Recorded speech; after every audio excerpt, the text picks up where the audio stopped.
As an editor of Rolling Stone magazine, he interviewed some of the most iconic musicians of our time, from Janis Joplin and Jim Morrison to Bob Dylan and Elton John.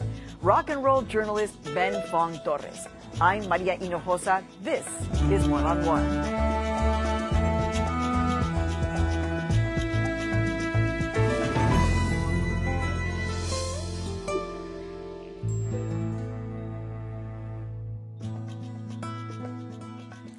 Ben Fong-Torres. So you don't play a musical instrument, but you are an icon in rock and roll. No. Yes. I am not. Rolling Stone magazine made you famous. You were an editor there for well over a decade. And people will remember you as the guy who sent out that kid reporter in the movie Almost Famous to go get his story. That mean guy, yeah. That mean guy. That's me. Mm-hmm. And I told you that I was going to do this because as one journalist to another journalist, it's hard to kind of sum up, but because you have interviewed every major rock and roll and pop musician and country musician that exists, I would say. Okay. Well, you're overstating it, but I'll take it. Overstating a little bit.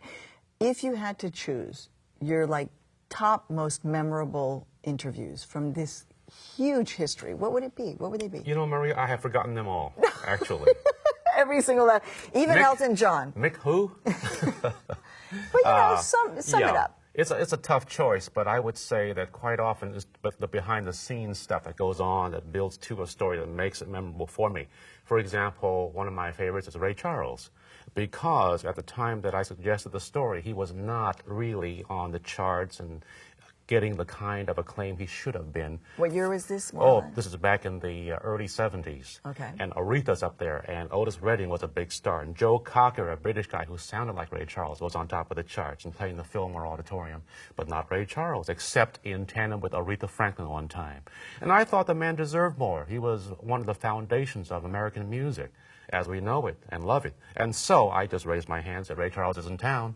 Let's do him. And was there immediate reaction kind of like, Ray Charles? Oh, tell us the story. What's going on with him? Rolling Stone was always quite open-minded, and back then it was not so much worrying about a person's popularity the way so many magazines are today.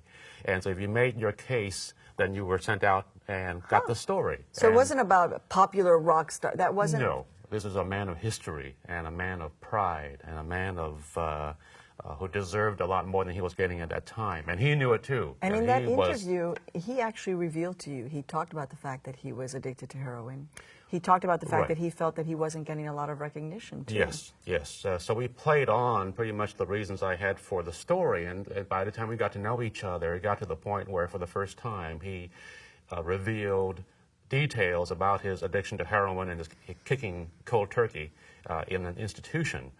He wasn't that happy talking about it, but he felt like he was compelled to talk about it and felt comfortable doing that, where he had not allowed Downbeat and Playboy magazines to ask details about those incidents. And so the story came off really well, won some awards, and I've always thought that it was Mr. Charles who deserved to win those prizes because he was the one who revealed his story so eloquently.